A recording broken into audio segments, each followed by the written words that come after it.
Oh my god, guys. Camp Rock is so bad. I know I kind of sound like a giggling idiot saying that, but I'm sorry. It's really hard not to laugh when talking about this movie. It is just so bad. Okay, it's not as surreal as Can of Worms or as annoying as Cheetah Girls, but it really is kind of amazing how they hit every single possible cliche you could do with this story. Where do I even begin? I'll start at the beginning, cause yeah, it's like everything immediately seems awkward and out of place even from the start. There's this high school girl named Mitchie who's really excited to go to Camp Rock, but it looks like her parents aren't able to have her go. But then it turns out they can.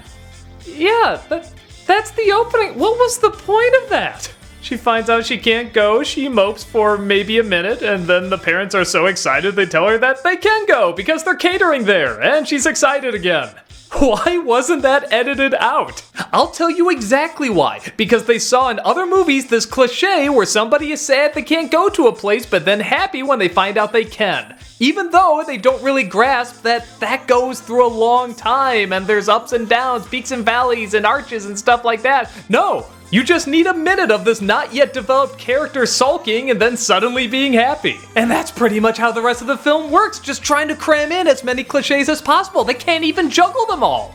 You see, the Jonas Brothers, oh wait, I'm sorry, not the Jonas Brothers, a completely different band, has a lead singer who's acting out and totally forgetting what it means to be about the music. So his band members drop him off at Camp Rock to hope he will regain his voice. Yeah, because a teeny bopper pop singer surrounded by teens is gonna help him discover his voice. Isn't that what he already gets? Even the first scene we have with him and Mitchie at the camp is just a mix of too many cliches. He's running away from a bunch of girls, so he hides in a bush. She suddenly gets an urge to play in the piano. You know, be herself and play her little solo that she wrote. I think the idea is that he's supposed to hear her music and be inspired, but they don't show anything like that. She's playing and it keeps cutting back to him, but he's not looking up at her or acting like he's hearing anything. He's just looking at these girls he's trying to hide from. Then she disappears, then he goes inside and it's like, was anybody here? Oh, okay, so you did hear what was in there. How come nothing on your face indicated that? How come none of the editing indicated that?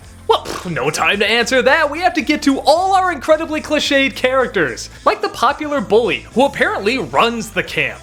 Well, how does a teen pop singer run a camp?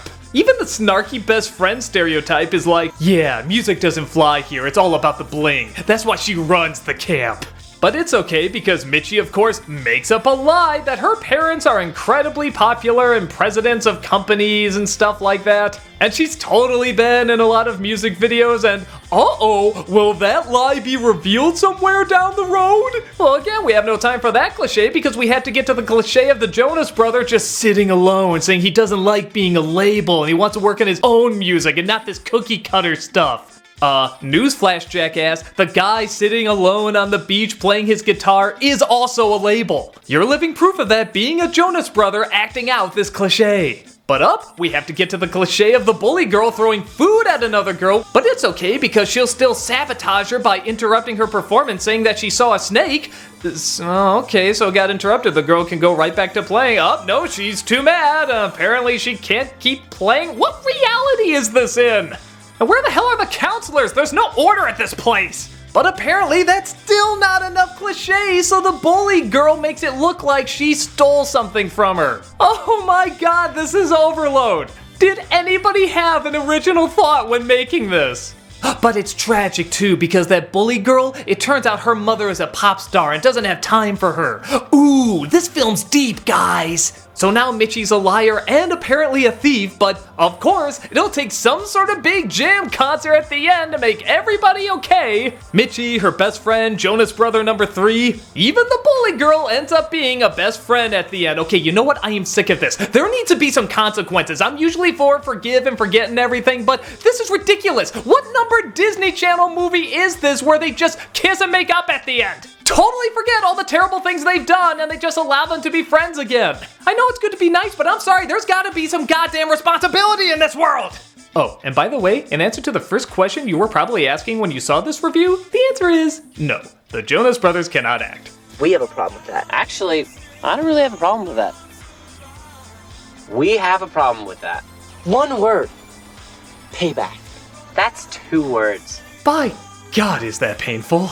This film doesn't have a corny charm like the High School Musicals or the Twitches films. It's just manipulative, beginning to end. Nothing seems real, nothing seems interesting. Which is a shame because I think the girl playing the main lead actually isn't that bad. She has kind of this awkward smile and okay delivery that I could totally see working in another film. But here, there's nothing she or any of these cast members can do. It's just every cliche checklist you can imagine. And I'll be honest, it's hard to say I didn't kind of enjoy how bad it was. I mean, good lord, even the songs suck. For Jonas Brother number 3 talking about cookie cutter pop songs, there sure are a lot of cookie cutter pop songs in this. So yeah, I can kind of see people looking back on this and laughing the same way we look back on Space Jam and laugh. Like it's just so incredibly dumb and dated. But if you're looking for a legitimately good or charming movie, I could easily say get the rock out of here.